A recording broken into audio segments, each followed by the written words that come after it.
Can you trust retirement advice on TikTok? Let's find out. Welcome back. My name is Jarrett Lang, Vice President of W.A. Smith Financial Group, and we are a team of advisors who has one goal to bring you financial peace of mind. Today, I'm going to be reacting to a compilation of retirement advice TikToks. This is going to be a new series on the channel, so if you have any videos or TikToks giving financial advice for retirement, drop those in the comments. We'll take a look at them. Let's jump right in.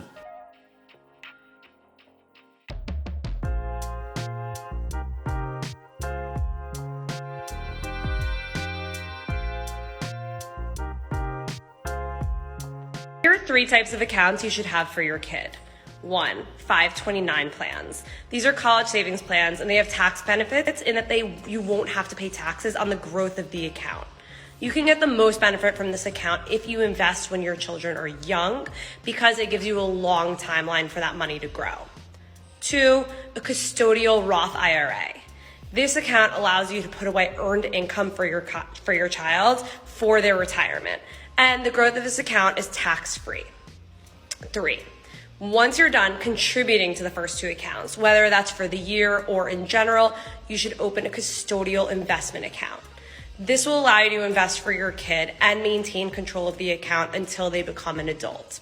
The reason we contribute to this account last is that it doesn't have a tax benefit like 529 plans or custodial Roth IRAs. Okay, so she mentioned 3 different types of accounts to save for a child: 529, custodial Roth IRA, and a custodial investment account. And she made clear that you want to wait until you've done the 529 and the custodial Roth before you do the custodial investment account. Well, I'm not so sure about that. It depends on the situation a little, but I've met plenty of clients where we talk about their grandchildren and they want to help them save. And we start talking about the 529 because of the benefits from a taxation standpoint and it's college savings. But then Mr. Jones or Mrs. Harris says, hey, well, what if Johnny doesn't go to college? What do we do with those dollars? And so you have a problem there. And then you can shift to the custodial Roth IRA if you're just trying to save for their retirement. I gotta be honest with you, I haven't seen a lot of my clients who want to help their grandchildren save for retirement. That's a really long way away, and they want to have little Johnny or Mary kind of make it on their own. The custodial investment account, yeah, it doesn't have a tax benefit to it, but I've met a lot of clients who say, well, I'd like to help them save for their first down payment on their house, or I want to help them pay for their wedding and stuff like that. So I think you could use any one of these in tandem with another, or you could pick one specific to your situation. I don't think that you have to do them in order: 529, custodial Roth. I've had a lot of people just go right to the custodial investment account and start with that because they don't want it to be denoted specifically for college. So let's jump to the next one.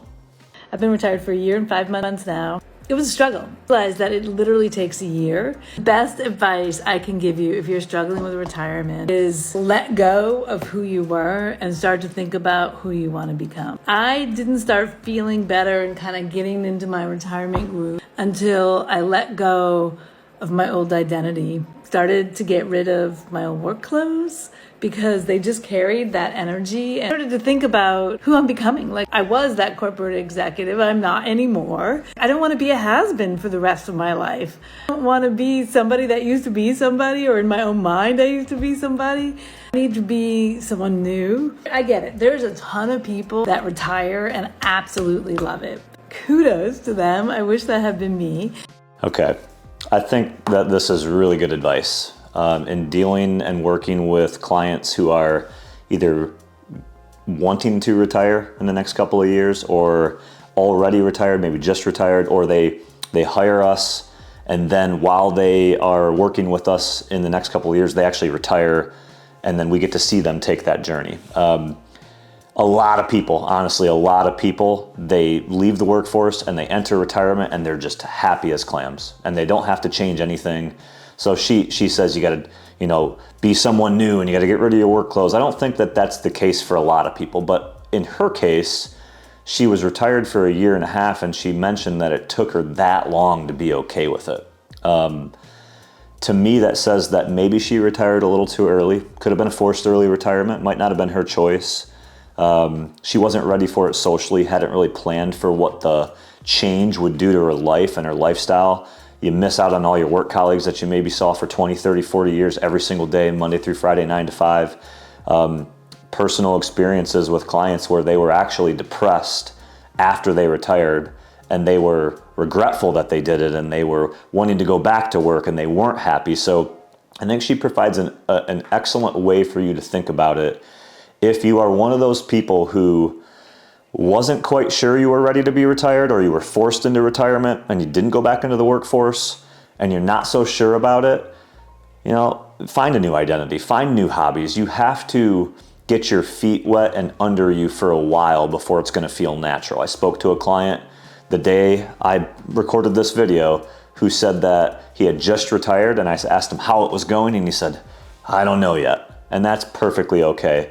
The key is that if you have a financial plan that will allow you not to worry on the money side of retirement, then you can focus all of your time and energy on being happy and making retirement what you want to be. That's my advice to you. So let's jump to the next one.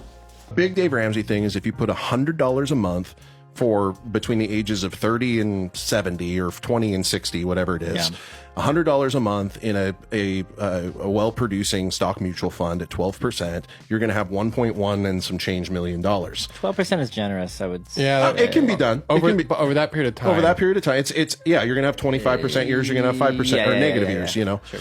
So anyways, at 12%, the issue is that today $1 million is only worth 27% of what it was 40 years ago. So now let's deflate your new 7 figures. 40 years ago. 40 years ago. 27%. So $1 million, that's so sad. Yes. So in theory, if we use history to tell us about our future, my $1 million I'm going to have is going to be worth $270,000. Thank you. Oh my God. Thank you. All right. Some interesting pieces of advice here. First of all, Dave Ramsey is a big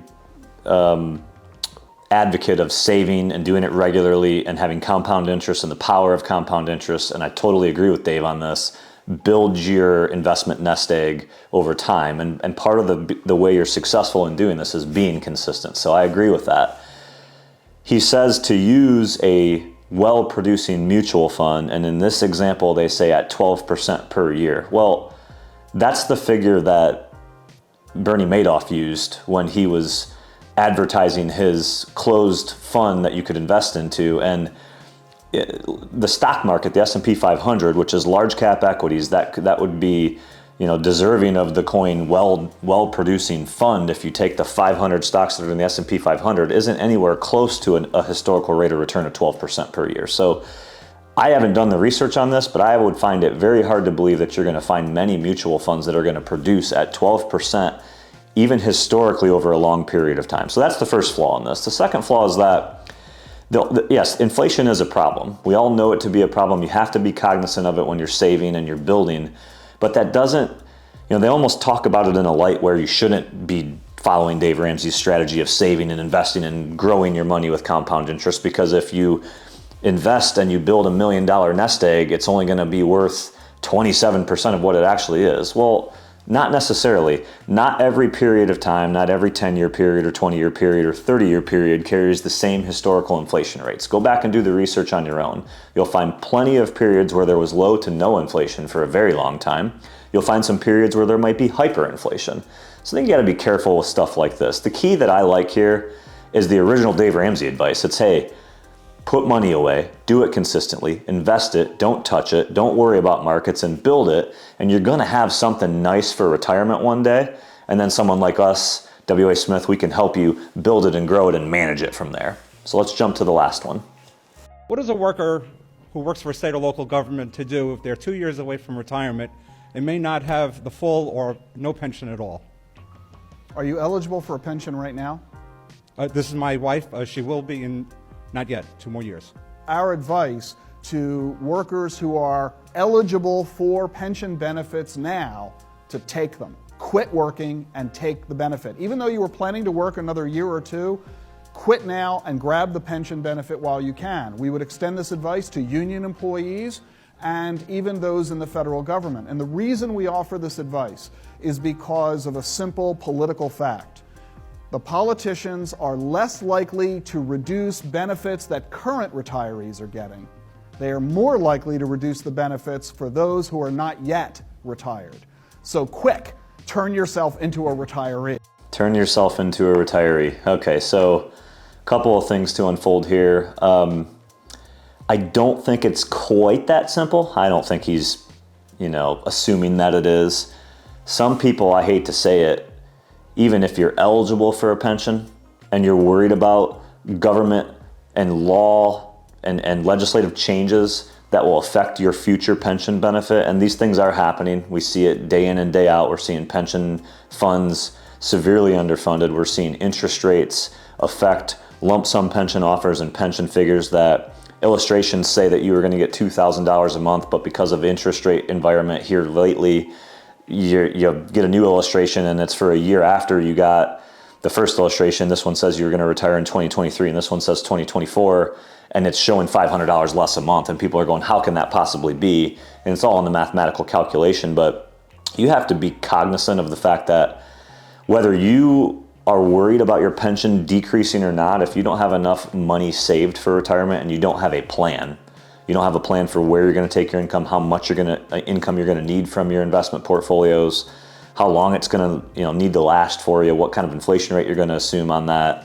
If you don't have a plan, don't rush into retirement because you're worried that your pension is going to go away, because you could actually injure yourself more by waiting and taking a smaller pension, even if it's decreased because you stayed, just by the power that you might have in the additional years of compound interest on the savings that you currently have.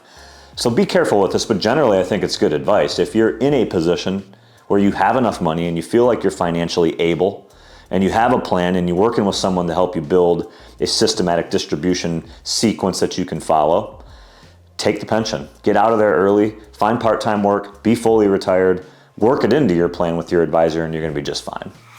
Well, we had some good advice, we had some bad advice. Hopefully you picked up a thing or two. If you liked this video, give us a thumbs up. Make sure you subscribe to the channel if you haven't already.